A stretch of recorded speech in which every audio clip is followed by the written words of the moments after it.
call this city council workshop, budget number 3, to order. It is now 1 o'clock.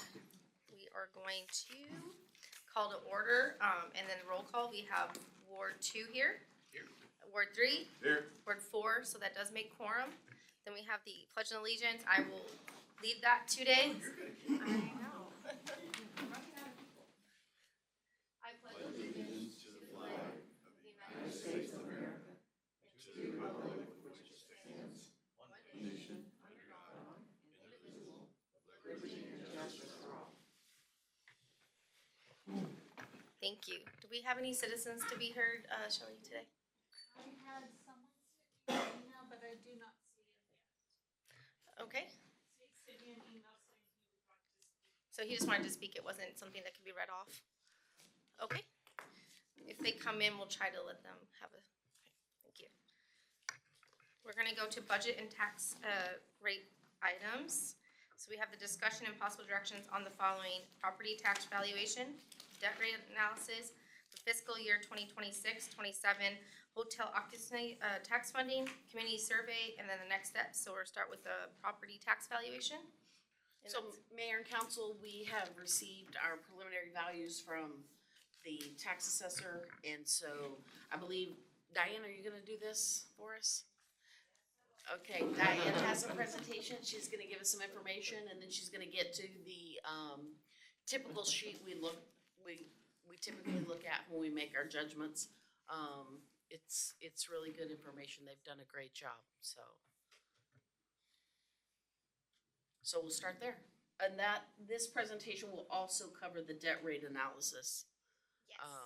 So both of those will be in this presentation.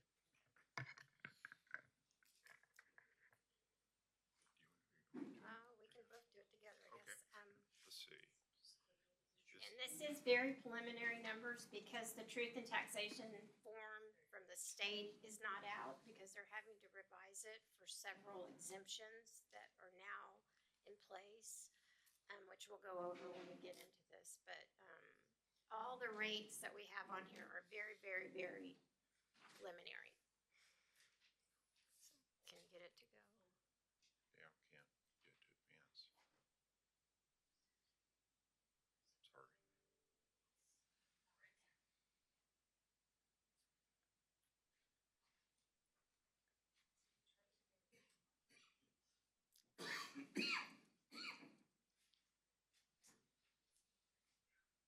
The pollen's really high right now. It's terrible. Tree pollen. Yeah. It's awful. Can you start the slideshow on your computer? Do you have it? I have We have it it on the computer, but I don't know if it'll go up to the.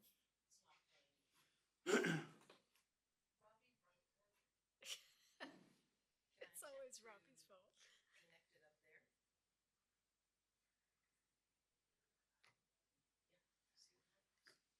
Oh, okay, there we go. I There's, changed she got it. So you just tell me. okay, okay, you can go to the I first fixed it. slide. We were trying to make it the full slide. So I fixed it. We've got this one over here so we can kind of see it. What this one is, there's new information. It's very, very rough data. Currently, the 2026 tax rate calculation has not been released by the state. Hopefully, we'll have that by the beginning of next week, that we're in early May. There are several new items which were implemented. We don't have the information on our TERS because this is the first year we've had the TERS included in it, so we don't have that information as of yet. And the property tax exemption that you see there used to be $2,500 for a business property tax exemption. Now it's $125,000. So this year we have over $25 million in extra exemptions that are due to that exemption going through for this year. So you'll see that we went from $6,133,786 in exemptions in 25 to $31,549,197 in 26, which lowers our money we get back by that because they can't tax people on anything unless it's over $125,000 in property tax value, personal property. Yeah, so last year we had lost out 40 million on the hotel motel, for hotel motel valuations in between the preliminary and the final. And so then this year, it looks like we're gonna lose out on 25 million in values in addition to in values because of this new, New tax exemption. new exemption, yes. So we're getting hit pretty hard. A better way of seeing this. Yeah, Okay, we're let me working on see it. if I can the PDF and if that would be better. Hold on, let Kimberly try to hook them up from their computer right there. Robbie, can I give you a question while we're doing the wiring? Yes, sir. I want to make sure we went from a $2,500 exemption to $125,000. And that's on personal property Of a business. okay, it's inventory, trucks, equipment, things of that nature. It's not on the real estate. Yes, and when we spoke with the appraiser, they said that anybody that was below the 125,000, they just automatically got dropped from the tax rolls because there's no money there. Okay. All right, I just want to make sure of what the items were. It sounds like business Personal equipment, property things of that tax. nature. Yeah, it passed on the last legislative session, because we were wondering, where did this come from? Because it was a new ID. And this was my first time working with the form, and I'm like, I don't have a spot for that on our form. I don't know where that's I don't know how they're going to factor that into the truth in taxation form for 2026.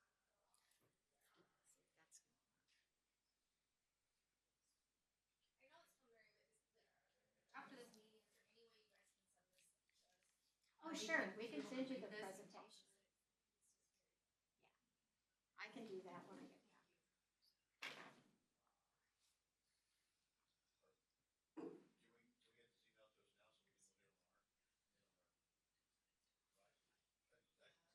Can you get your email from here? Yes, I can. Do you have their emails?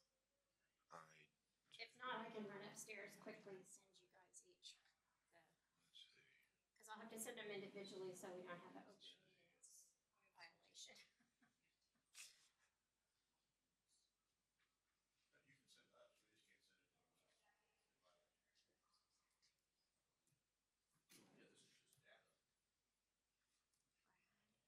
I'll respond to Matt. I'm working on my stuff to come up.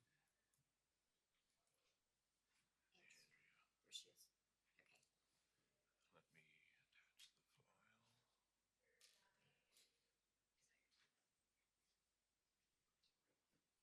You guys should be getting it. That's subject send anyway. It should be en route.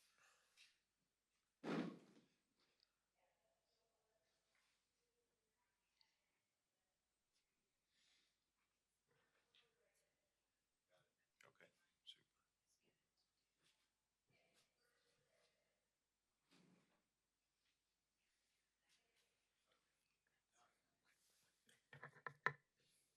Yeah, it's a little one, sorry. Now, see,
there's not, it's still the blue screen, just like there.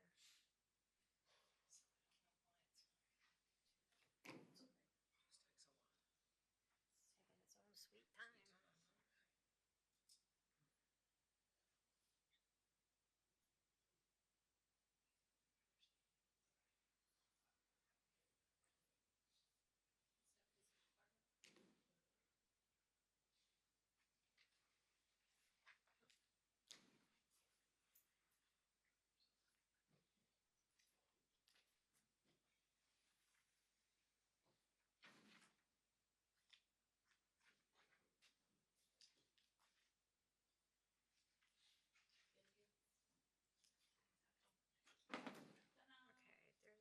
Okay, there's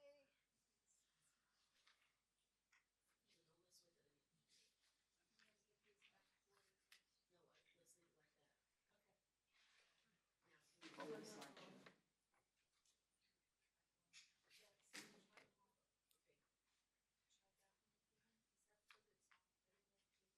Yay. Right. This is better than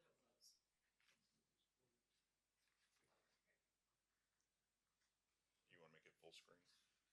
No, Yeah, you can't. okay. Make yours full screen. Is yours? Mine, Yeah, ours this is. Okay.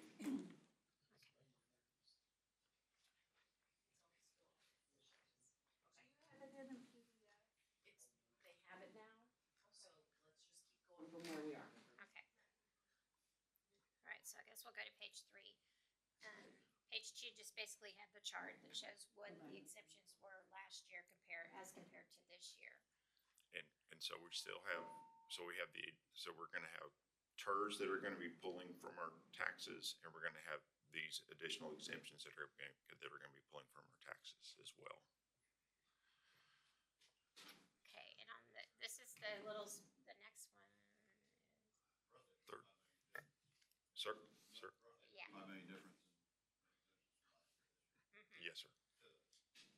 Better for the For the taxpayer. taxpayers, but to the worst to us. Yes, It's definitely gonna be a hit on our thank you. tax, it'll be a hit on our revenue and On our tax everything. revenue. Tax revenue. Yes. You wanna explain? Okay, this is our first stab, again, preliminary values, coming out of the gate. The preliminary no new tax rate, again, we're starting out at, same revenues as what we had in 2025, 12,606,480. We had a tax rate last year of 0.4, of course, or currently 0.426475. Preliminary 2026 no new revenue tax rate 0.411474, and it's less because, of course, the tax values have gone up, so they get adjusted. It's pulled the tax rate down, and the voter approved at 1.035% higher for your M&O. On your M&O only, keeping everything else flat. That then takes it to 0.421523, which is still below the 0.426475 for the voter approved. And that's the one that we always recommend because, again, not only do you have the inflation factor, but you also have the growth factor that we were talking about, and that the young lady was talking about last night, that we're running a little over 2% here in Rockport. So you add those two together, 3.5 and the 2, you're looking over 5%, over 5% combined. So we'd still be losing ground. The de minimis, if 500,000, that would be 500,000 on top of your no new revenue tax rate. It's not on top of your voter approved rate. That would come out to be 0.430482. That we do not recommend because that would also be subject to be rolled back or petitioned to be rolled back. So in what we have in the preliminary tax rate column is the voter-approved tax rate, again, of the 0.421523, which is less than the current tax rate. Or showing an increase in revenues of about 2.1%, which is not very much, as we talked about, because basically the increase in values was just under 2% overall. And again, we're just coming out of the gates. This will change. And let's see, at the bottom, if you're looking at it gives additional revenue, of about $264,000 of additional revenue. So that's not a whole heck of a lot for the general fund. And again, that's trying to keep debt flat, debt service flat. Leaving it the way it was. Yes. The market value for average residential value went up to $406,928. That's up from current $385,148,000 from last year.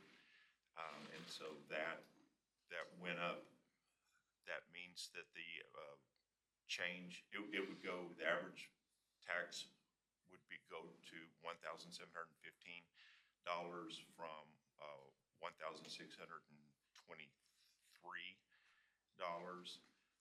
and which is It's an 40. increase of $40.89. $40.89. That seems low. Above the no new revenue. Above the no new revenue. Thank you. Sorry, I was looking at the wrong one. The next one is the difference from the taxes, which is a Yeah. $20 decrease. Thank you. Yes. Any questions? So I'm looking at it because we always want to go to what is that going to be if on their tax bill. It looks like with the no new revenue and the voter approval and their proposed one, that they will be less this year The overall tax rate would be So- less, yes. for their bill. For their bills. yes, Well, that's what the question that people are going to ask. I'm just trying to make sure I'm understanding that. From last year's tax, it's a $20.15 Yeah, 20. for market value and $19.07 for taxable value. So their bill compared with last year's bill will be down $19.07. Yes, On the city taxes. Only on Their the- little bill. no, Yeah.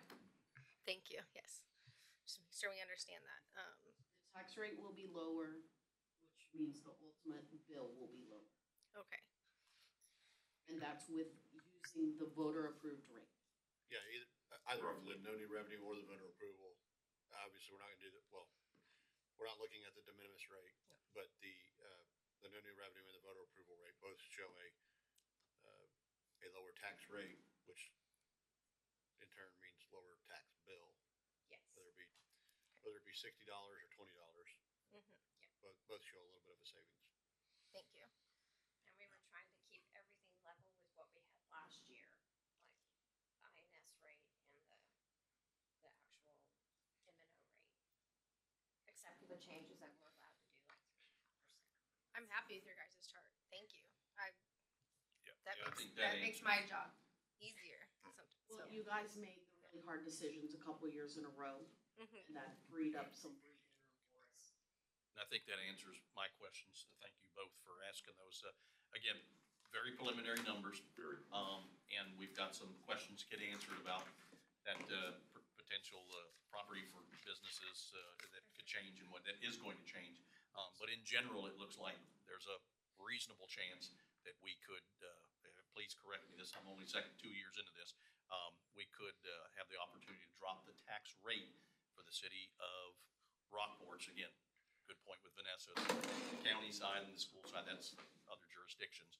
But our portion of this, the way the numbers look today, again, very preliminary, but we could see a tax rate drop. Reduction. Okay. This tax rate includes the new exemptions. property tax exemption. Yes, I included that in the factoring Wow. on the. So we're not gonna come back with a big, huge, that exemption dropped us another, whatever. That's included already. Okay. And just for the record, I want to make it, because I was here for the very first one, the last 2 years, we've had a tax rate increase that needed to happen for all kinds of different reasons. We got some great things done, but this, again, preliminary, it looks like we could, experience a tax rate decrease for the city of Rockport if things stay the same. Yes. Okay, this is great. Thank you for, again, preliminary, but that's a little bit of good news there. Can you, I don't know if it's, I haven't looked at the presentation yet. Is there something we're gonna talk about the INS rate? Or is this a time I can ask that question? Well, we're dropping the INS, from 0.195 to 0.137 or 138. Both Yes, we're proposals. gonna talk about that. We'll talk about that in a minute. Or- Yeah, Okay. we have slides on the debt analysis, Alright. which will show you. Yes, sir. what the differences are. So just don't forget, we do this every year. We start with the whole ball field. And then as we get closer, we narrow it down. So I can't emphasize enough, these numbers will change. We all know that, just across the board. It's gonna change. If it doesn't, it's a miracle. That's true. And then the next few slides are just explaining, can you go to, thank you.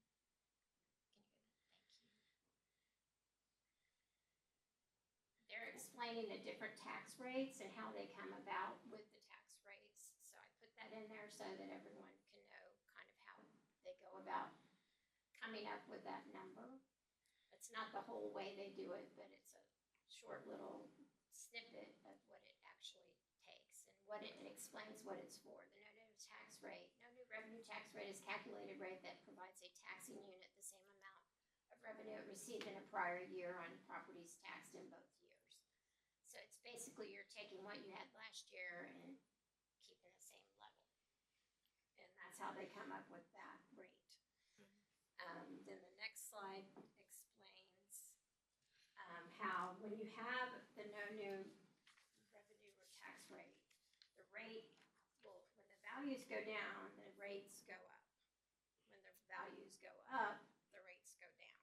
They're very tied to each other. So that chart just kind of shows it in a chart form, why this year we had them go up a little bit, so the rate is going down. So we are following the same pattern that we should be following. The tax rate and explanation that you just gave, the folks that are, and I think that somebody in here may even know, the residents here are currently in the time period where they can protest their tax rate. I think that ends here in a few months. Is there any chance that if a whole bunch of those folks are successful and what have, that this monkey wrenches all of this real bad? Or Yes, that's part of the problem with trying to come up with a preliminary rate. We don't know how many people are gonna be protesting and how many of those protests are won. We won't know that till farther along, like in August, when she Okay. gives us like, or even in August, it has an opportunity to change. Say we have a big case that's being protested and they don't get to it until after August 7th. We still get that effect on our tax rate for the next year. So we've got to be careful, Vanessa. Our final vote on this is what, August, September, okay, as long We as run that's up against this every year. every year. That's what I thought from last year. It's Okay, constantly changing. thank you. And we had, and as you bring that up, currently we have about 6 million in protest, if I remember Yes. right. Yes. Whereas last year at this time, we had 97 or 94 million in protest. Oh, wow, okay. Yes, it That's just good to showed know. it So was the that huge. protested properties is a lot lower than it was last year. Yeah, so that really skewed things as well. So there's a lot of changes going on. So a lot fewer protests, so far this year than last year, for sure. So we're ready for the next slide. So, thank you. And this is the same concept, the no new revenue M&O rate is basically the same calculation from the no new revenue rate one that was above. It's just that the M&O is figured differently than the INS on each of these. I don't know if that helps anybody. talk about the voter-approved tax rate. The highest tax rate that can be adopted without triggering an automatic election, which we don't want to do that. And the resulting tax rate shows the relationship between last year's revenue and the current year's values. And we do not yet know if there's going to be an unused increment. That's still to be determined as well, because we're so early in. So we don't know that yet. There's a lot of unknown variables still. De minimis, please. Yeah, I think the de Thank you. minimis. Then, of course, we have the de minimis rate, which will trigger an election. So we really don't want to do that unless you really need to. But that's that one. And it's usually the higher of the three.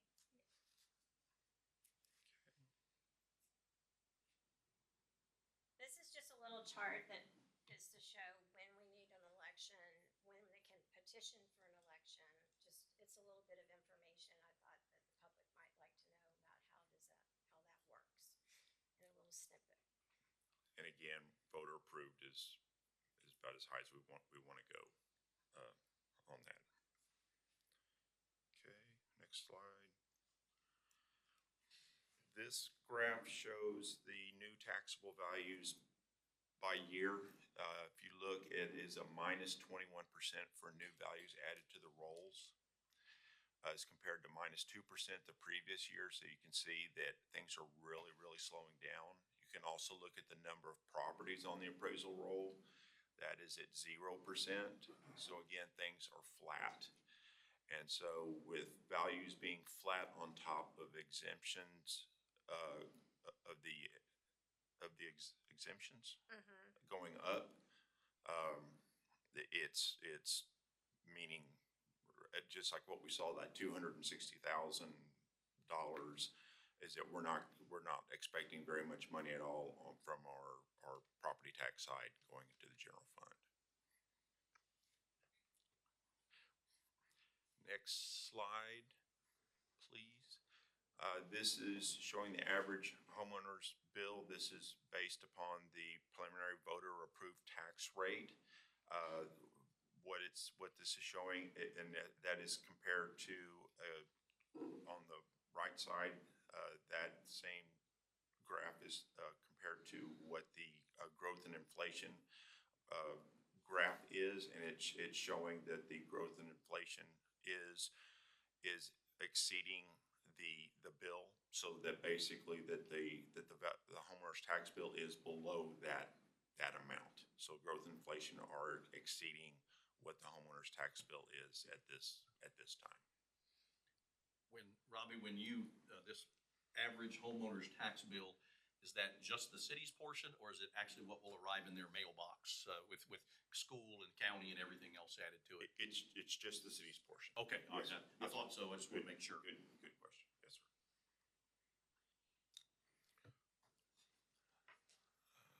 Let's see.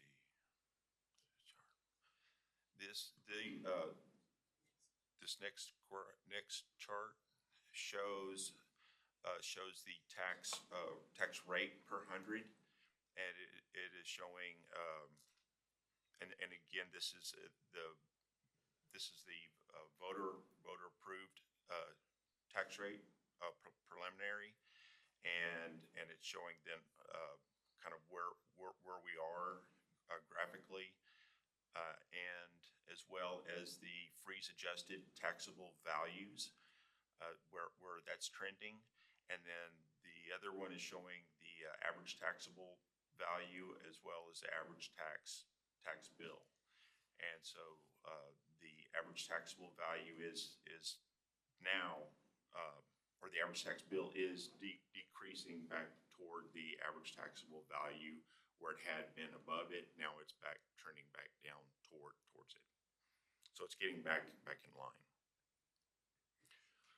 The next slide was one that we're very familiar with. We've been showing it. It's the Consumer Price Index. Again, we're not showing growth in this, but it's just to show that we're CPI alone, and this is showing where the reported CPI is showing, with the red line cutting across the horizontal line is showing the 3.5%, and then versus where the CPI has been reported. And it's showing that we don't have a whole lot of room in between, you know, to be covering anything else. But it's pretty much CPI has been eating up any room that we have in that 3.5% room chunk.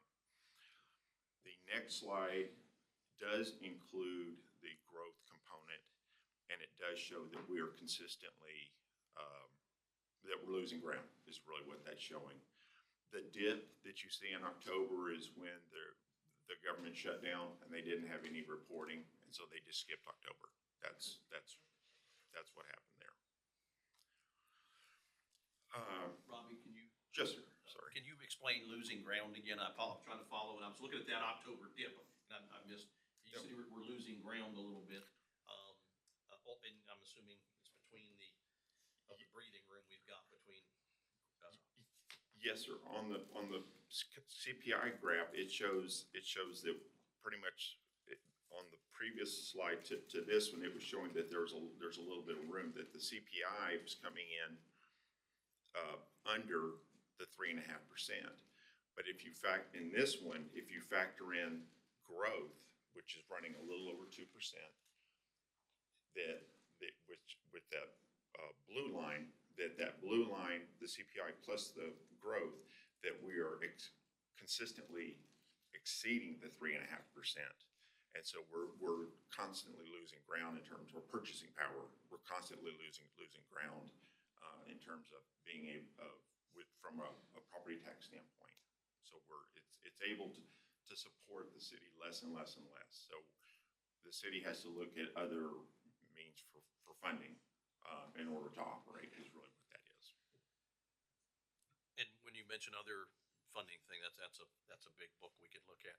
But I'm trying to remember, there was some little bit of good news. I remember coming across the desk in the last few months. There was like sales tax for this year had been looking up, and so there is a few pieces of good news glimmering out there that are helping to get us to these numbers, I guess, right? That's the other funding. Yeah. Thank you. The sales tax.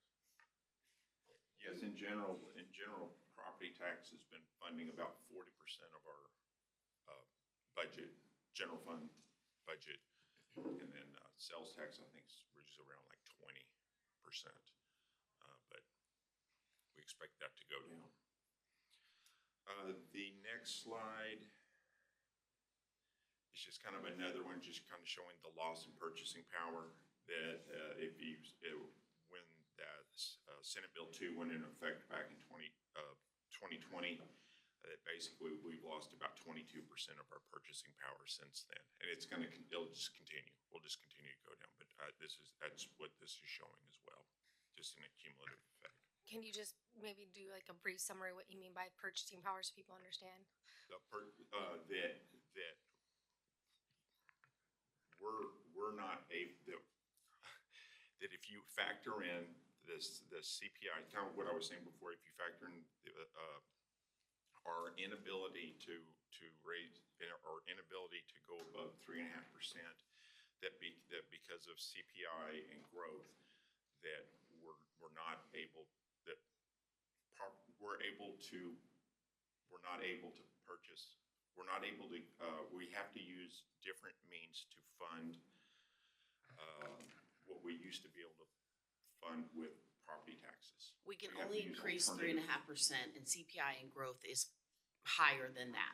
So every year that we don't stay level with CPI and growth, that we're under with that 3.5%, we lose ground. So this year we only can get like an extra 200 and some odd thousand in freed up money in our budget.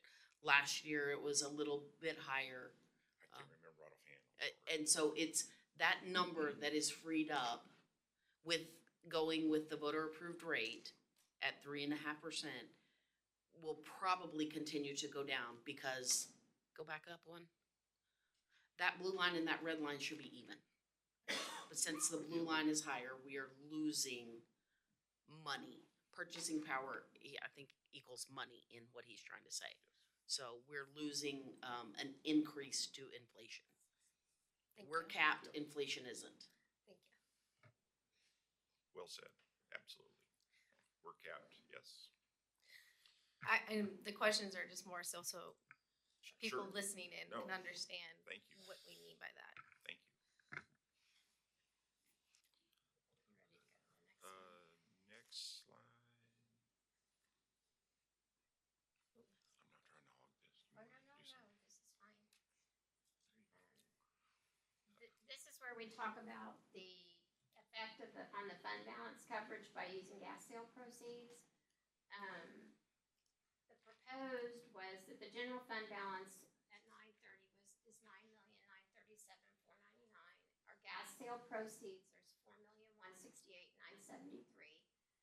When you take that away from the 9 million, you end up with 5,768,526, and that amount, the current fund balance, the one above for 9 million, that's 349 days of reserve. When we take the money out to be able to use it for whatever projects you guys determine, that's gonna lower it down to 203 days. And the formula's in there on how you figure that out. And using the gas sale proceeds lowers the fund balance coverage by 146 days. The fund balance coverage exceeds the 180 days coverage required by our charter. So we're still, we have 23 extra days of buffer in that reserve. So. And that's what I wanted to ask you to remind me again, the perfect scenario or the minimum is 180 days of, Yes, I know we've talked about that every year. And before we deduct, if we choose to deduct that gas sale proceeds, we're at 349. And if we choose to do something with that money, take it out of the general fund, it drops us to 203, which is not many days, but a smidgen over. Still over the This is 180. all that's required. Yeah, and the 180, if I'm trying to remember Bob's comments and what have you, if we're at 180 days or above, we can borrow money at the best rates and things of that nature. We don't need to go too far above that. Yeah, 180 days is a council direction, or council decision. It's in our charter. Charter Yeah, it's decision. But we haven't been at 180 days since Harvey. Yeah, it's been, and I know the last couple of years we were trying to get there, and Bob had some concerns there, and we were able to dodge those, but, so that's kind of good news right It's there. by charter. There's other cities that do 90 days, 45 days. 90 days probably the standard, so we're. So even if we 120 days. choose to use that gas sale proceeds on something, we're still not, that's Right. reasonable. We do not need to keep 349 days fund balance. That will not look good for us in the borrowing sector or whatever. We need to allocate some of that money. Okay. Yes. Next slide. Next slide. Next slide, please. Yes, ma'am. These are the items to be funded by the gas sale proceeds that we were told to put in here. The vehicle and equipment replacements for 26-27, budget year 26-27 is 1.4 million. We want to phase in all of the COPS with immediately future takeout coming in the form of VAI, which is voter approved rate. If you all approve. That is 2.7 million, and that totals up to 4.1 million. Can I speak to that for just a minute? V&E we have on there. Remember, we lowered it last year to allow for some other things. So the V&E 1.4 million includes the makeup for last year, and it also includes the 5 vehicles that would need to be purchased to put in the 5 COPS. Is that correct? No, ma'am. Okay, that's in the broke out 2.7. Vehicles, yes, ma'am. Broke out the vehicle. Okay, so 1.4 then I guess is the current year and the makeup. Yes, ma'am. Okay, sorry about that. No. I thought we had talked about that. And then 2.7 is the COPS, all equipment, all vehicles, minus the grant. Yes. That has the vehicles included, I believe. Yeah, it does include the vehicles. Okay. Yes. That was my question was, and Chief can chime in if he needs to. I understand what the 1.4 is. Thank you for that. We're basically covering the shortfall from last year and completely covering this year, should we choose to do this. And this 2.7 will now glare down at your end of the booth here on that one. But that 2.7 completely funds the total grant that we got, which was up to 5 guys, right, chief? 4 people on the grant. Okay, and I guess one more that we need, and the cars for all. So that sounds like good news there. Should we choose to do that, it completely lets us take advantage of the grant that the city was awarded, which is great news, and also cover V&E for this year. Am I right there? Remember though, that grant phases out, Yes. so you're gonna have all the vehicles and things up front, so that's good news.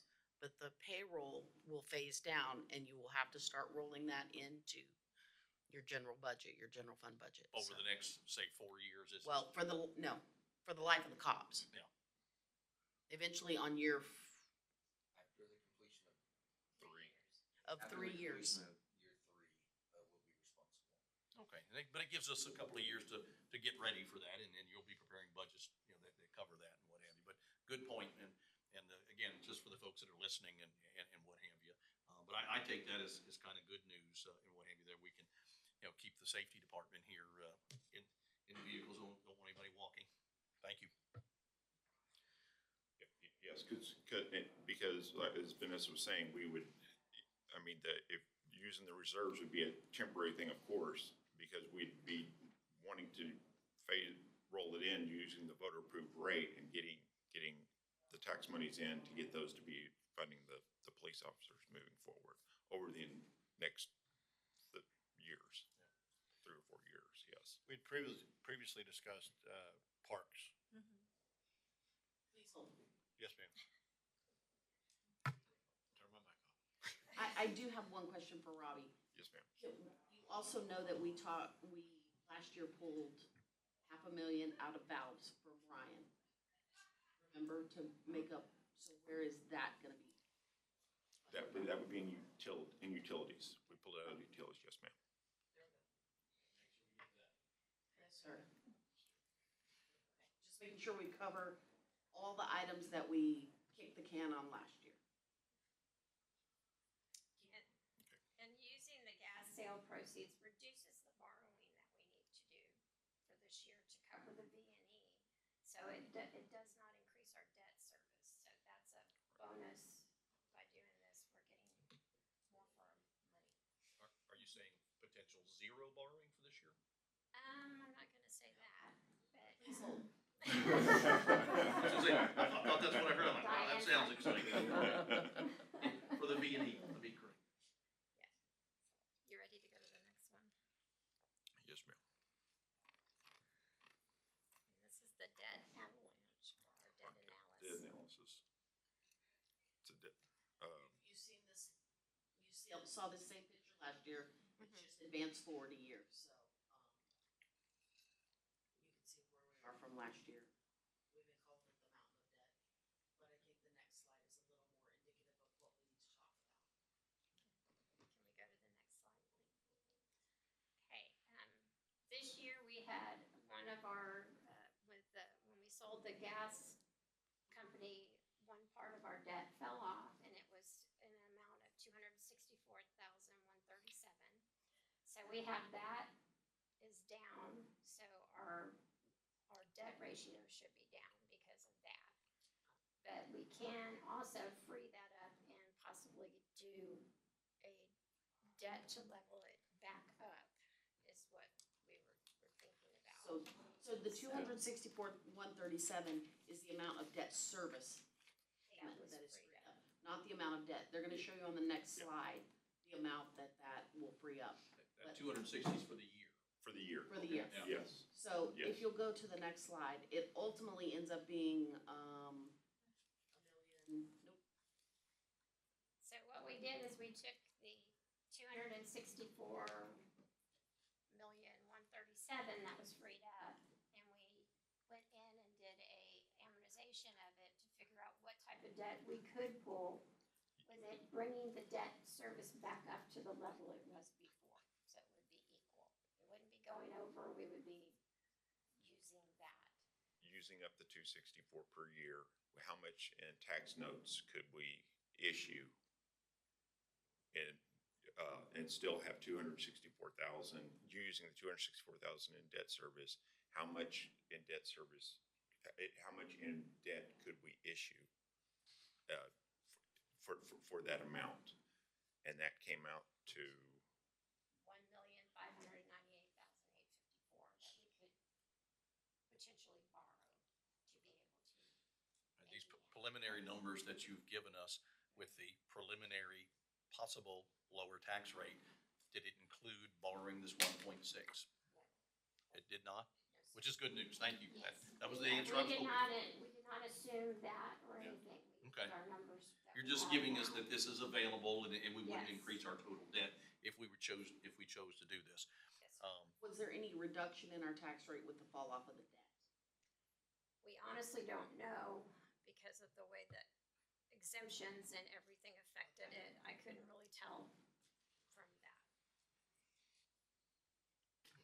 Looking at the INS raw data, the one just above, using proceeds from the tax, or from the gas sale, is there any advantages paying off some of this debt early to free up any other?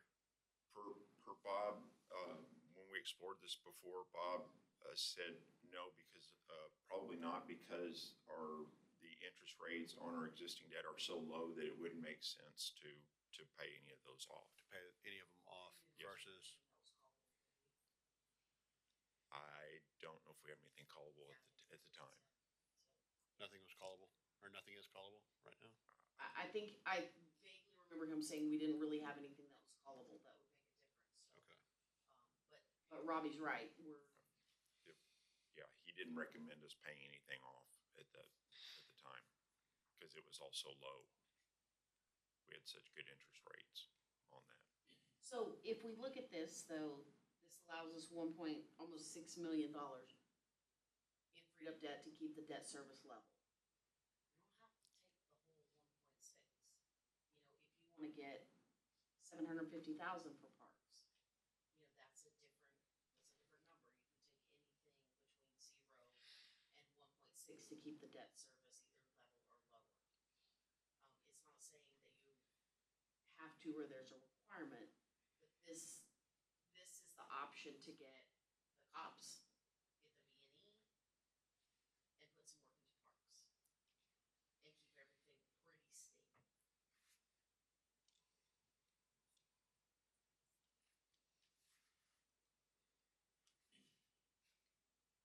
Just processing. So there's no real question on the table. It's all information to be processed. We will continue down this road unless you guys tell us to do something different. We're working to get numbers from Brittany on some of the parks things she wants. And we'll have basically a menu. You can get a play skate for $2, a pickleball court for 50 cents, whatever it is. You can look at your menu and what you want to do. And then also we'll ask these guys if you can plug this back in. If we do the whole 1.6, plug it back in and see what it does to the tax rate. We'll go all the way high and then you guys can back off from that. Does that sound like a plan? I think that's gonna be the most important thing, is gonna be that tax rate and how it affects it and what we were gonna wanna do on that. And we're still at 5,000 feet. You know, it's gonna hone in and change and, you know, when you're talking fractions of pennies and you're looking at fractions of pennies lower, remember, it also could end up fractions of pennies higher because, you know, we're messing with real fine numbers. Yes, ma'am. Brad, do you have a question? Chief, we got the grant for 4, but we asked for 5, or we funding 5, is there a vacancy, or was that an added position? So the grant was they only approved us for 4. We asked for 5, but we got 4. Asking for 5. Okay, gotcha, that's right, I remember now. And I want to make sure, if I went back a few slides, if we chose to, this example of using the gas sale proceeds, it was the V&E and the 5 police officers came to 4.1. If we chose to do that, that would burn basically the entire gas proceeds and leave nothing for Brittany and her team. And that's why you were asking us to hold on that question. And we had already tentatively committed last year to go, hey, parks is something we're looking at, so. Right, and you can wiggle with these numbers too. Sure. You can tell the chief, you're only getting 4 officers. He likes 5 because that's a shift, right? Or what do you call Four it? officers and a supervisor, yes. You can tell him we're only gonna do 3, and then those numbers go down. You can ask us to back off the V&E again this year. You just know the consequences of what you do, so all of these numbers are levers, and y'all can play with them however you like to achieve the desired result. And Robbie, that number, what was it, 2.4, 2.7. 7. did you deduct the grant amount, the $150,000? I don't think we did. No. But you're talking 150,000 out of 2.7 million. The question though, with 5 cops, so how realistically, you think you can even find 5 cops and hire them We have, to budget for them? we have applicants right now. Okay, so you So think he's it's full. a high possible? And he stayed full pretty consistently. There's been Okay. some in and out, but it's not a real revolving door anymore. So I Okay. know that was one of the issues that we had talked about 2 years ago was if you're not full staffed, we're not gonna give you more Yeah. officers, but he's been getting quality officers. Of course, we got a very generous salary leveling last year that I think has helped. And, I mean, we got a bailiff, so we're doing good. Are you 1? You're out 1? Currently, we're at 1, but we have 10 applicants. Okay, Yeah. awesome. So he's, Asked because I've just done y'all's payroll sheet and I wanted to make sure that Okay. was yeah, he's been able to hold. Mhm. He's been able to hold pretty steady. So basically, you have your levers.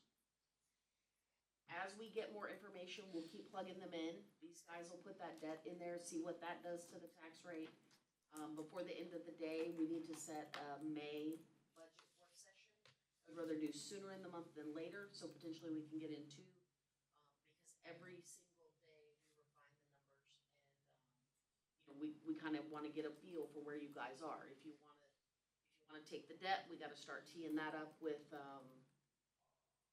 Dusty. It won't be Bob anymore, it'll be Dusty. So we're ahead of the game right now, I feel like, and I don't want to get behind. I don't want us to be having special call meetings to do this and do that when we can take our time, think about it, and get it on a reasonable schedule. So in the May meeting, we'll have a menu from Brittany.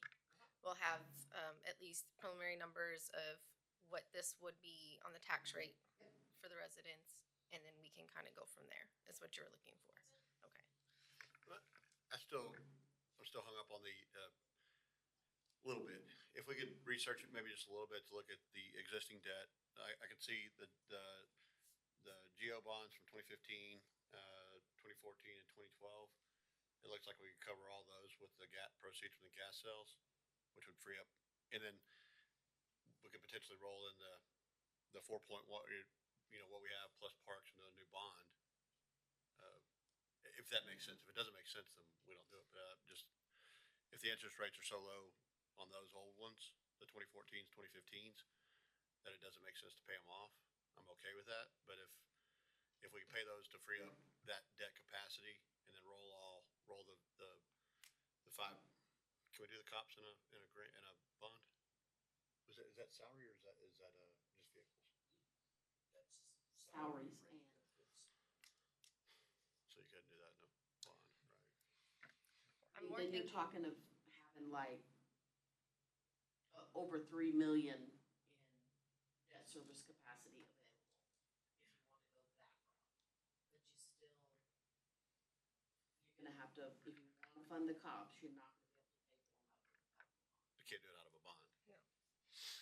but that's all that based on the interest rates. If we have good interest rates, we don't want to take that off. Yeah, and have a if bad those are interest rate. a 3 or 4% interest rate, and if we try to go get new debt at 7 or 8%, that probably doesn't make sense. But I don't know.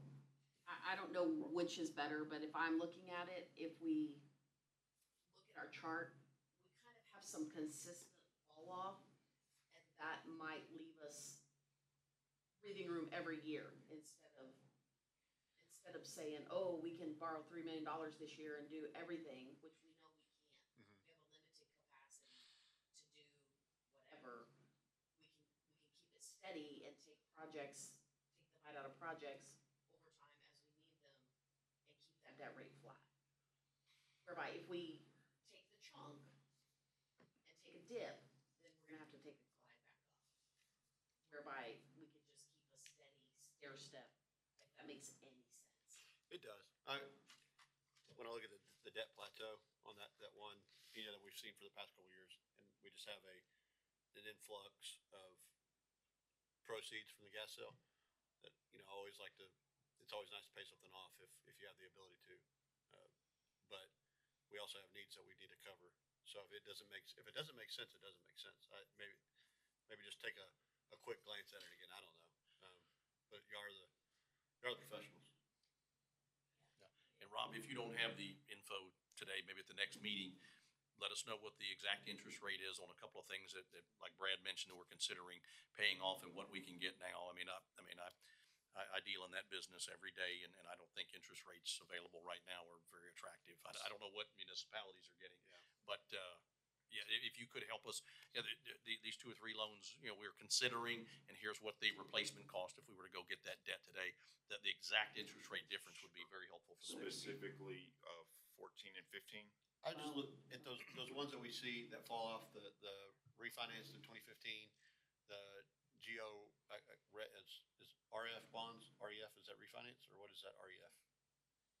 GO REF bonds. Oh, okay, GOREF. The 2012, 2014, and 2015. Yeah. So 2012 is what comes off. This year. Yep. 2012 falls off this year. Yep. Yes. The second row, the 2 that drop off are the GO REF 2015 and 2014. So that's 2.5 million. So that still leaves you. We could do, well, I'm making semantics now, but you could do the V&E. You could borrow the money for the V&E. We'd still have enough money to pay for the cops. You could do V&E and parks on a bond if you paid those off. I'm just. Right, again, it's all different levers that we can pull in a series of ways. So if we get those interest rates on those 2, see what that debt service, what amount that would free up. Then we should have enough left in the gas sale to pay for the cops and borrow for the B&E and parks. If we can get a lower interest rate than what those are set at. What those are. But Only if it makes sense, please. I'm not trying to. Right, if these are at 4% and they come back that we're gonna get 6 or 8% on new borrowed money, it wouldn't make It sense. doesn't make sense. But we can bring you that information. And again, if it doesn't make sense the way you have it set up as a stair step, and we have debt falling off every couple of years, that it allows us to plan. If what I'm trying to make sense, if it doesn't make sense, then let's not do it. We're open to all options, and then we'll narrow it down. Just like to pay off debt. That's all. I agree. More information's always better. So you're doing GOREF 14, GOREF 15? Yes, sir. Are those, okay, thank you. I'll get that info on those. Now, never mind. Robbie, if you're gonna look into that, I don't know, guys, at some point, maybe not for this particular workshop or even the next one, having the information on each one of those debts and what the actual interest rate is might be helpful for us as we look out in the years to come, and what have you. Some of them, we can pay off, some of them we can't, but if there is one with a glaring interest rate, we may want to target, down the road, say, hey. So we have a full debt book. Is that online? I don't believe so. Okay. It's pretty big, right? Yes. So we have a full debt service book that comes out every year. We will get you guys a copy of that. RBC. And Puts that'll, together. some of the fundamental stuff that, that I can understand and what have you. Yeah, Just it's interest like- rates. The Yeah, executive summary I need on the that. executive summary on that, but I think that would be helpful, because there may be one on there that for whatever reason just has an ugly interest rate. And as we move through the years, and what, hey, we can target that one and go, hey, that's the one we want to get rid of. And, but thank you for that, Robbie, appreciate it. Sure. Okay, I can get in that book. Okay, so that took your presentation. Does that take care of the rate analysis, or was that a? Everything. So now we're gonna move on to the fiscal 2026-27 hotel occupancy tax funding. So, on this, I'm gonna turn it over to Nanette and Shelley. They've been working on the process, so we're not talking about money today and how much money and who gets what. We're strictly talking about the process. Thank you. Like another packet, no. More info. And I believe Councilmember Hatman has been working with them on this, so, jump in and help us out. Just ask her one question. Yeah. Yeah, just ask her the questions. Well, I'm gonna have Nanette speak and then we can kind of go from there, because you have a presentation. You wanna start? Okay, so you've already seen the full presentation before of everything that we proposed. We cut it back on a couple of things because we thought we were asking too much in 1 year. So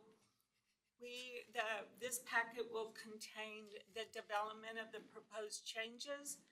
The discussion and direction on the proposed changes is what we are needing from you today. And then we'll let you know of some of the deadlines coming up.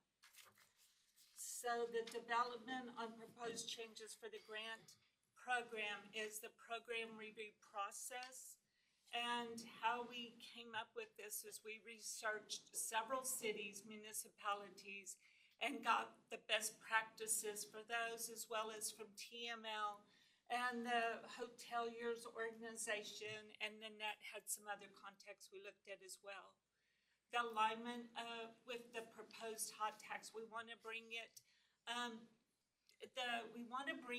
in to where it's promoting tourism for everyone and help increasing the overnight stays, which is the number one, which is what hot funds has to be related to, is heads and beds.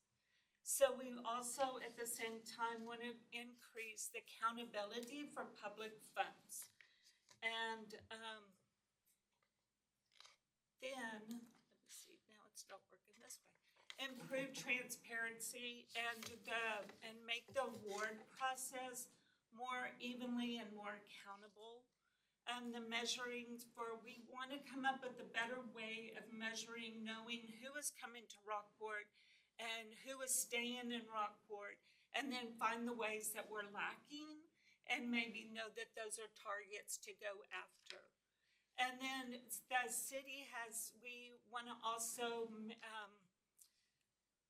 want to make sure that the city is maintaining all the responsibilities they have. While the city awards the hot funds to the qualified non-organization, the city still remains responsible of how they spend their funds. So that's why we ask for the quarterly reports from your nonprofits, is to make sure that they're compliant so the city doesn't get in trouble. So the city hot funds go through the annual audit, and all hot funds are subject to the state comptroller's annual reporting that we have to do. And we wanted to make sure that you're aware that the Lieutenant Governor just appointed a committee to review the hot funds and to make sure everybody is using those correctly. So they are going to start coming down on organizations who do not use it properly.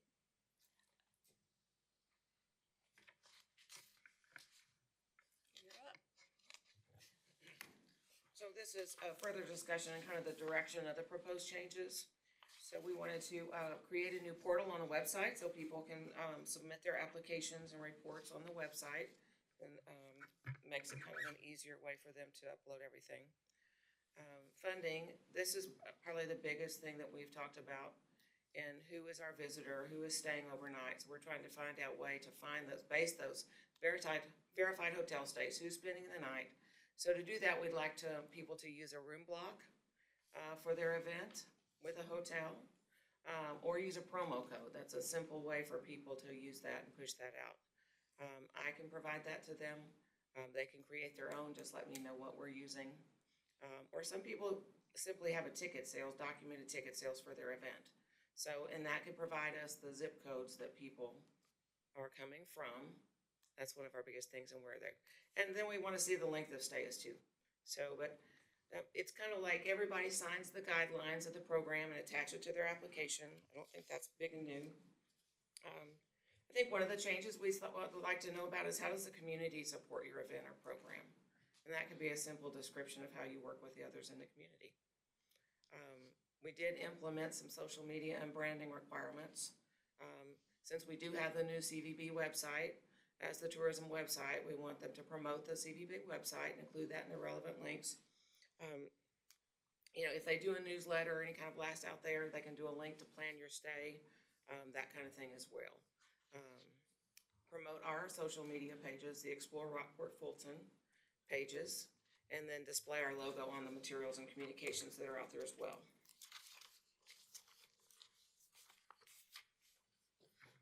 Okay, so we did have a conversation last week, and just wanted to, like, we did pull back a couple things that, you know, it's been working the last year. We didn't have to go so far into it, so I didn't want to put all that in there. I appreciate you guys doing that. I know, just to kind of go off what Shelley said, the legislation is really gonna start coming down on us. We do have to start reporting, so I did want to have to keep that room block and that formula in, just so we're reporting correctly, and we can make sure that we're giving that out to them, so we're not gonna get hit, you know, with any kind of wrongdoing by not reporting it correctly. So that's something that did just come out of here in the last year at the hot funds.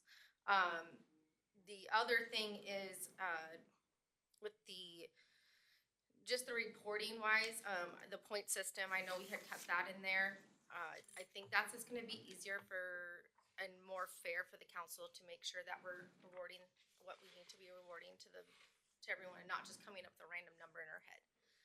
You guys all know what you do, and we all appreciate everything you do. I think that's just gonna be fair if you go by the points, and we can just kind of go forward on that. What else was, I'm trying to remember here. Should have wrote down. We removed the 3-year. We removed the Right. 3-year, and the percentages. I think that, you know, and this is me personally, I just think we need, if it happens to happen later on, we need to give people time enough to know that's gonna be such a big change on things, to give you 3 years for your event, not just a couple months. So, you know, we pulled that back and not to keep that in there. We're here to support you. We also do wanna make it very clear that we can't just sustain you though. Like, we're here to support you, but we can't sustain the event. You have to eventually do that on your own, and that's what what you're supposed to do. So right now we'll keep it the way it is, but know that we will eventually have to learn or have to change that out and work on that. Go ahead, Vanessa. We'll keep we'll not implement the 3-year roll-off. There's a lot Yes. of things that we will not keep the same. Right. Yeah. But we did rip off a very big Band-Aid 2 years ago. And I Yes. agree with you that we need to phase these things in. Mhm. But I think the ladies have done a good job with coming up with an ultimate direction for us. Mhm. But I agree, we need time to phase these things in. Hotel motel taxes fluctuate. So I need, you know, recipients to understand that we've made a commitment to fund a CVB. We have a big commitment to fund the Art Center. We have asked for funding for Rentalscape. So as those things start getting phased in and the fluctuation of hotel motel taxes, the availability may be great one year, it may be skinny one year. So anything that you expect, you are expecting unjustly, because there should be no expectation, and we will give out everything we can, but we're also gonna keep all of our commitments. But I agree with you, we wanna keep it fair, we don't wanna make it too harsh, we don't wanna do any big sweeping change that's gonna cause mass confusion. But we will be implementing some things year after year. Mhm. And things that don't work will fall off, and things that do work or that we wanna try, we'll pull in. Yes, and while we do that, I want to say thank you to Shelley. She's going to keep on top of the legislation part of it and make sure that she put in the paperwork, making sure she's updating you guys on what we have to do to legally keep ourselves in the right. And Annette, you know, she's going to make sure that she's doing her part with the actual marketing and relaying off to everyone and making sure that you guys have a voice out there when you're doing your events and the events that we award those funds to for the marketing portion of it. So I just wanted to make sure that we are thanking you guys for doing that. I don't know what else. We have a few more. Okay, go ahead. We put under the no permanent wayfinding signs, that's really a city function, but hot text does include signage directing people to attractions. And I'll just wanna make that distinction there too. So I think we've just gone over these, what our focus is for tourism and our advertising. Building weekday events would be a focus. And we haven't even touched really on sports tourism yet. That's another thing we really need to implement and bring into hot tax. And of course, we're talking about staying in line with state controller and hotel industry. Yes, and we did put sports tourism in the point system, so we Yep. can start for the next year, making that a priority, so we can start bringing that into our community. Okay. And we have the same with the quarterly reports and final reports are audited by the city staff before submitting to the city council. No late applications will be accepted. And then we decided to create a team to review the applications, and I'll go over the report system like we were just talking about.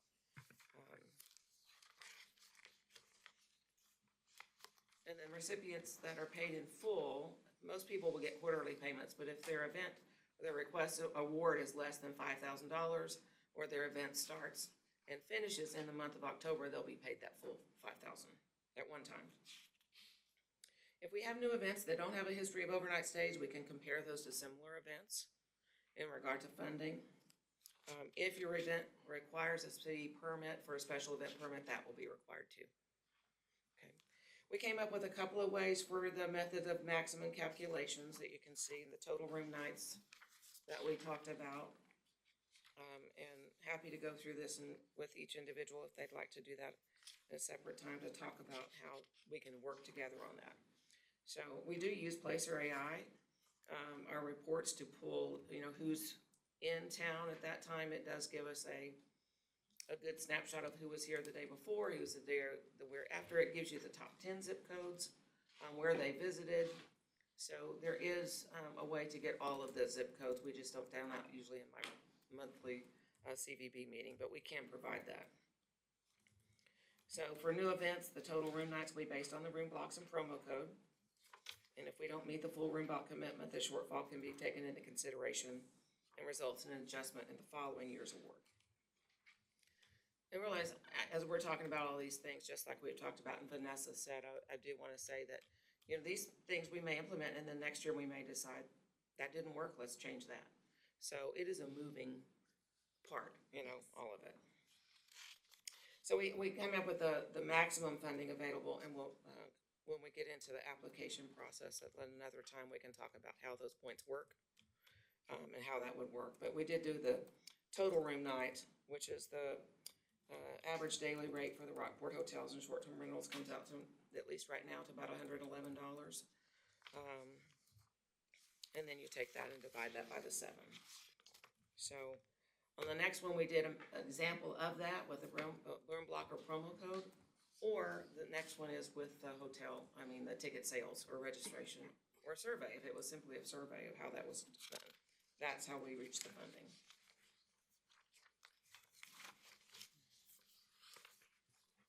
And a quick question, and I believe it was both Mr. Baca and Mr. Griffin at one, maybe on the last meeting or one of our past workshops, they talked about, when we're given, say, $50,000 to one of our requests, that how many actual hotel rooms that actually meant, and that number was pretty staggering if I remember correctly. Like that may be 100 hotel rooms that they needed for that event Right. to fill, and with these room blocks, I assume that we'll be able to get that information a whole lot better if they're having over.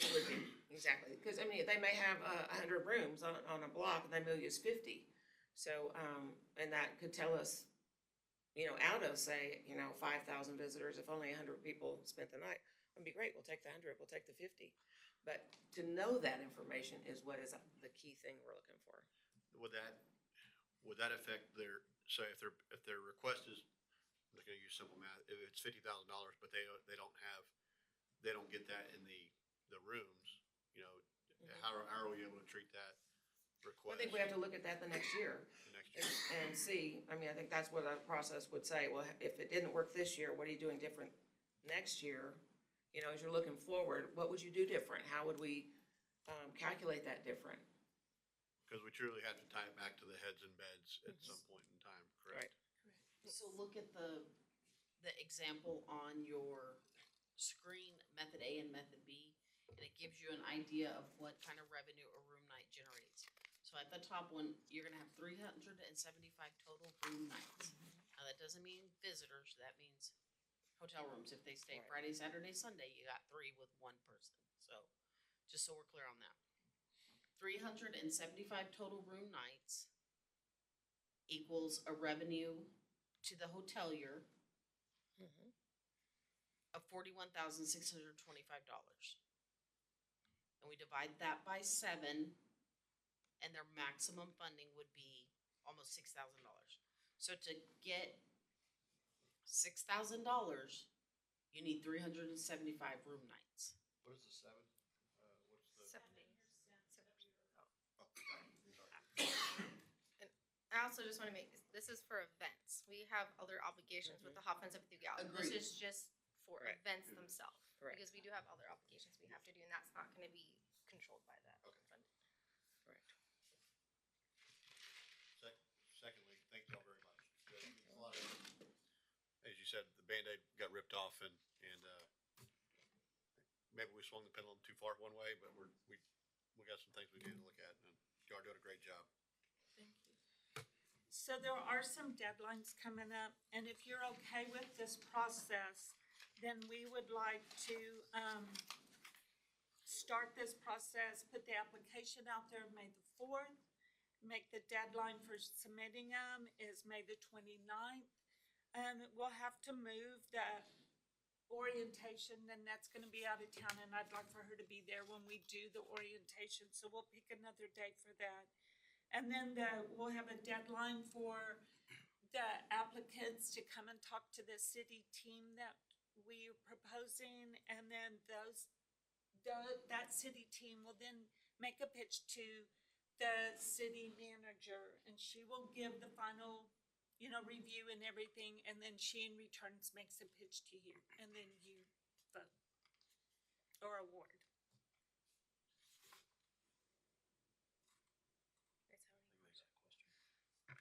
Do we have any questions? Just on that math, I think you're doing 7% as like the tax that the city would collect. So on that 41,000, you're looking at less than 3,000. Right. Divided by .07. Yeah. But it's not the 6,000, it's not, or $5,900 that you're showing. Okay. But I don't think we want to lower it any further, because if you go back, please. 375 room nights to turn around and get $6,000. That's a lot of people and a little bit of money. And if you do 0.7. Well, 0.7 is what you collected in high, Right. so your deficit funding that much off of that number of room nights. But we get room night tax from everything. So we collect more room night tax than just from events. Yeah, there's. So we're giving out the excess from just the natural stays in here. We're not saying you have to make this, you only get the money you make. If we did that, I don't wanna do big math in public, but, we're gonna reduce that $6,000. And we can. You only can get what you're gonna bring into the tax pool. And then the excess funds, our other obligations, so.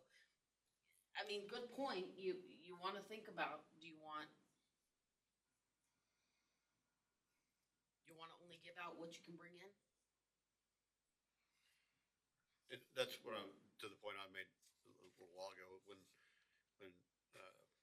they made the point last time, was that, is this event really generating really $50,000 in hotel rooms for this weekend? Right. And Right. Yeah, insurance typically. I just wanna make sure that we're not gonna run afoul of anything, in our reporting. I mean, to do $50,000, you would have to have 10 times. Yeah, you need 3,075 room nights. Well, not when you reduce it. True. And I But it- understand what they're trying to say.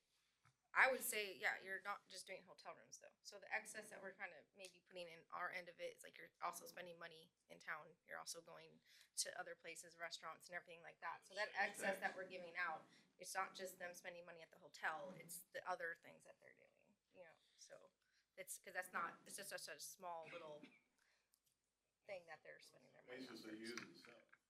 What was that, sir? I'm sorry. What's the basis of using seven in Yeah. their calculation? Well, that's Shelley and Annette's answer there.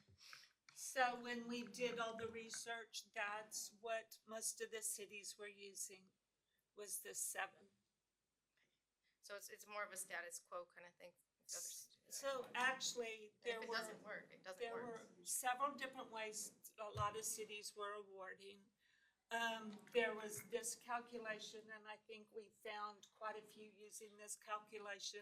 There were some that were making you hold your event first and then prove your rooms, bring those stay night, and then the city reimbursed. So, But that was, so if we go down to 7%, as the guys were saying, for 375 room nights, your maximum requestable funding would be $3,000.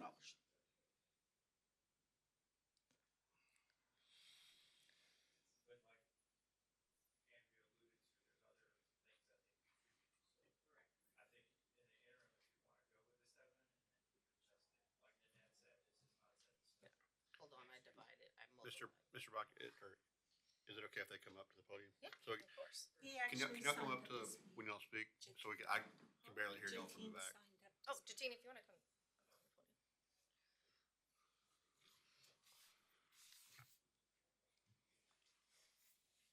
What Andrea stated, you know, with that 7%, you've got the sales tax and all that being accounted for too. So I think we're okay with that 7%. It's just, when I first looked at it, I thought it was, The number 7, not 7%. Right. okay, sorry, the 7.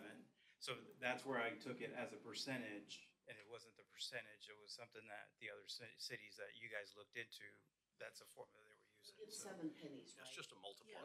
Yeah, it's Yeah, just a we get 7 multiplier, so- pennies, so we pulled on our tax, Okay, so yeah, I mean, it's a I'm, logical number somewhere. yeah, and like I said, it's good, it'll probably change if it doesn't work for us, or, you know, something changes, we'll modify it. Yep. Well, and ultimately, if the events aren't proving up, it's not gonna be brought in, we're not gonna have it to give it out, Right. so. I mean, just one question on that though, if you do have a new event that someone starts up, is there a multiplier we're using for that, just so it's an incubator, or no? No, so they fall Nothing. into the same category, but they, you know, they give us the number first with their room block or their promo code, so they get their money Okay, year 1. Year 2, we take the data and say, it didn't do it. you didn't do it, so we're gonna back you down, you know, until you can grow your event or whatever. Okay, So, new events kinda get a free pass year Right. 1. until they prove. And then, of course, we pull the placer data as well. But we're gonna rely heavily on you guys to give us the data, where those room blocks filled, where those promo codes used, Yep. who used them. Because if we don't get that from you, when I pull placer, everybody and their dog that drove past the festival grounds gets counted.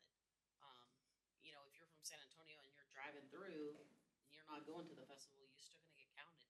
That's not giving us an accurate count. We can only really get that from you guys, and you guys have to share that information, Yeah, agreed. so. And we have to start reporting that heavily. So Yeah. so this is twofold. It's just another way of getting money, and then we also helping us report this the way Yeah. we should be reporting it. And it's these guys, and it's short-term rentals, and it's, you know, everybody that's, As long as it's documented. right. And remember, we're also using a hotel that's in Fulton.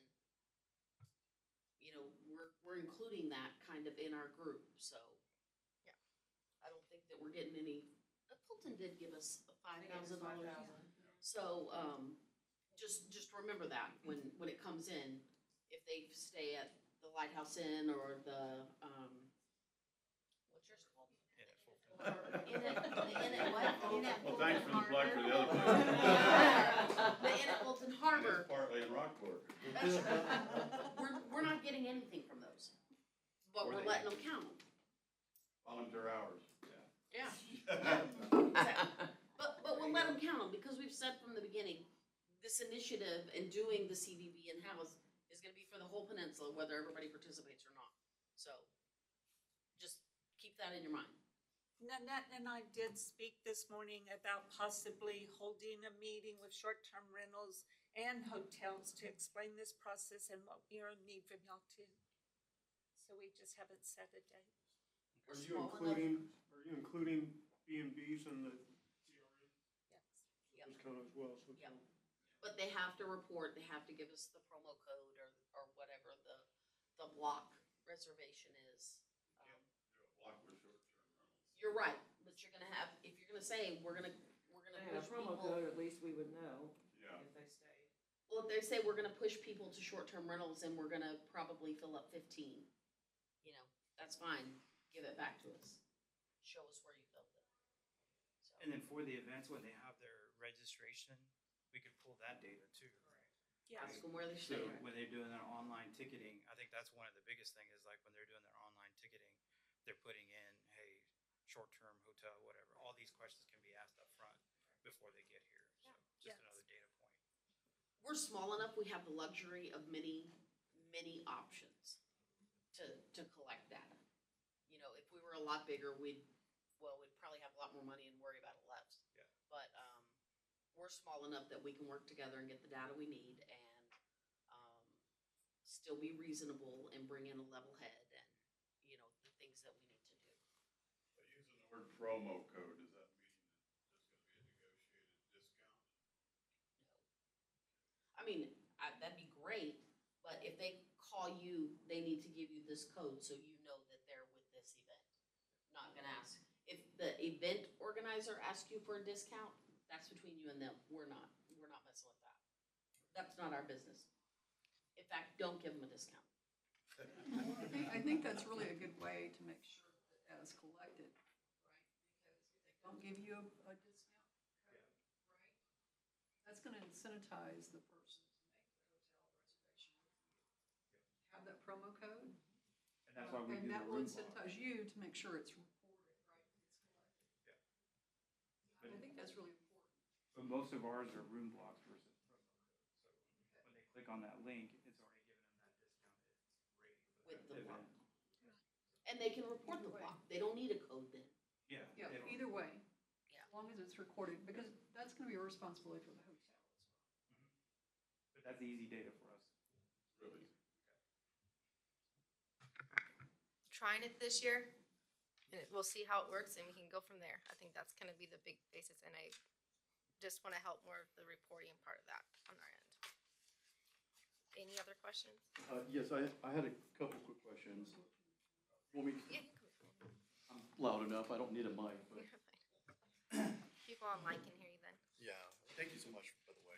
I had a couple quick questions, and in terms of everything that's being talked about, there's been a lot of conversation about events versus like historical preservation. Historical preservation is all year round. So I'm kind of curious on the pointing system and historical preservation or the arts. I know like the murals, it's up there all year round. So will that have any sort of variation? Will that have any degree on the differentials? I'm just kind of curious So- on the. Councilmember Hatman had mentioned that this is only for events, so if you're Right.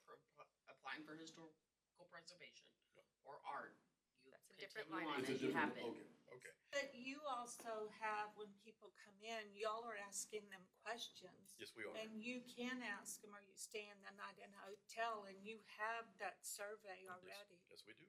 So, Yes, we do. yeah. The other question that I have for you is, again, this is really quick. You made mention to like various cities and markets that you've researched. I was just kind of curious on which cities, which markets, so that way, again, so the council members, so the community actually knows what markets you're applying to or you're looking at. So what I did was I sent it to the municipal clerks organization, and that's about 1,100 people. And I probably had, Nanette, we had about 40, 30 reply.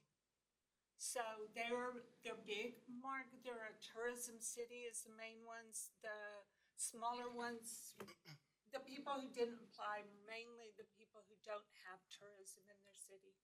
Your smaller ones. Are you looking at more like Dallas and Fort Worth or It's even Fredericksburg? statewide, I think. Statewide, Statewide. okay.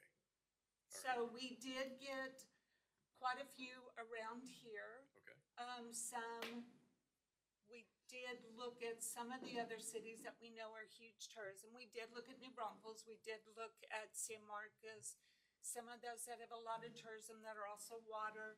We did look at Galveston, Port Lavaca, Gonzales, Goliad, a lot of those cities, all different sizes, so that we could get numbers to numbers, apples to apples. Okay.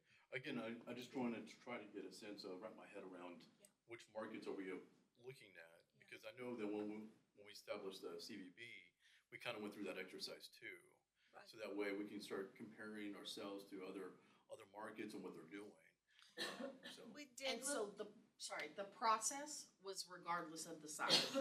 You know, it's a process, and then we plugged in our number, which is the 111. right. So we pulled the process from other cities, not the numbers from other cities. Very good. Thank you. Thank you. Anyone, other questions? Council. This is a policies and procedures and how we're moving ahead with hotel hot taxes and what have you. May or may not be the right time for this question, but I know there was a big push, I'm gonna say over the last year, whatever it was, a number of months, that was quite successful in bringing these STRs in and having them pay. More of a budget question, are we at the end of that task, or are we in the middle? Because I understand it was very successful in getting these folks in compliance and participating. I would say we're basically into maintenance. We have some that are not registered, and we're still digging those up. And I think we will always have a revolving door of some that aren't registered. We have some that aren't paying, and I think we'll always have a revolving door of some that aren't paying. But we are also working on getting the back taxes paid. So, I would say we're in a maintenance mode on that. And if I remember right, forget where it came up in one of the other workshops, the amount of the dollars in hotel tax that comes from these folks here that have standalone hotels and what have you, compared to the STRs, was even bringing in more dollars, I believe. Or at one point, it was pretty impressive. So that side of the world, the STR side of the world, as opposed to the standalone hotels, is quite a revenue generator. So I'm sure we're always going to continue working to, you know, I was going to say chase after, that's not a great term, but, you know, to make sure those folks are in compliance and following the rules. A lot of those we're dealing with individuals. Yeah. Sometimes they just don't know, or they don't know where to go or what the process is. They know they just want to rent out the place. They're not trying to do anything nefarious. We just got to roll them in the system.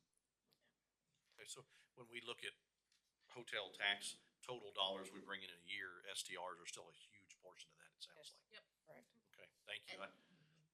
And I'm not ready to make, revenue estimates on STR, on hotel motel yet. But I probably will within the next month, so. Mr. Bacta, I know you signed up to speak. Was that was what you wanted to say, or did you want to have something else? No, that was it. You're good? Okay. Just wanted to make sure that I made it there, so. Anything else? All right. So Vanessa, I know we're going on to the community survey, next steps. I do want to take a small break before we do that, or is that going to take long? Can I just say that we had talked about doing a community survey. I don't want to do it now. We have our priorities established. We know where we're going this year. I think since it's a little more squishy next year, October, we'll talk about putting out a survey and seeing what priorities are. So that's the end of that. Not gonna talk about it. Next steps, we need a new meeting time for May, and then we're done. Okay, well, then we'll just finish then. Okay. Okay. What days were you guys? This will be a new budget another budget meeting? Another budget special call. Does the prior to the council meeting work for you guys? Like one to 4:30 and then go straight to the council meeting? Does that work for y'all? I actually do prefer that, then I can just block that day. Okay, cause then you don't have to take up two Yeah. separate days, you can just kinda call it all good. So do we wanna just schedule that next one for 1 o'clock, the day of our meeting, which I think is the 12th? It's the 12th, yes. Okay, and the 12th. Thumbs up on that? Yes, ma'am. Okay, your next budget meeting will be on the 12th at 1 o'clock. Okay. Then. Motion to adjourn? Okay, we are, end the meeting, 2:30. Thank you, everyone. Thank y'all very much. I have time to receive it.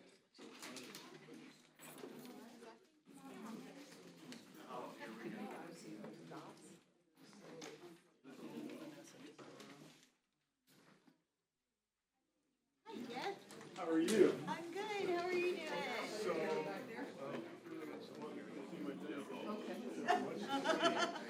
You know where it is? You're out near the airport, aren't you? Okay.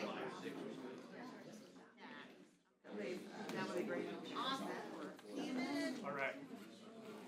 Good boy, brother. How are you? I'm hanging in there, yourself.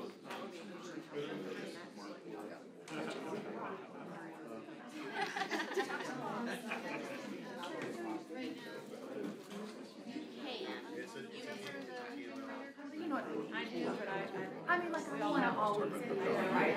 I appreciate that.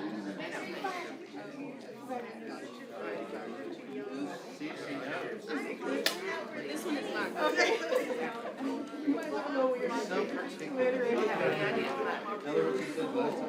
You said you were gonna mess up. Yeah, I do.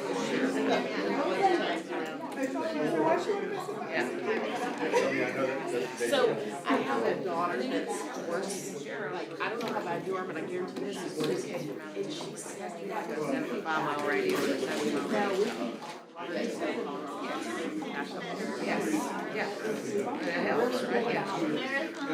Exactly.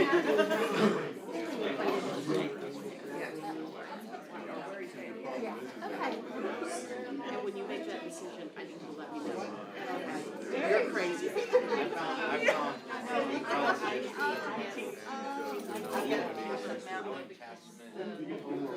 Well, I ended up bringing it rain just because we could stop somewhere else, but the point was, she couldn't deal with it, there was no plan.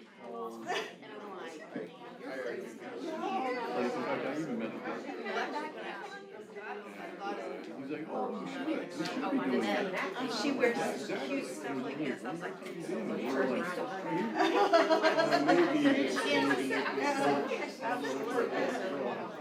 Wait a minute, you're in the wrong spot. Yeah. So we flew in, obviously, they were driving.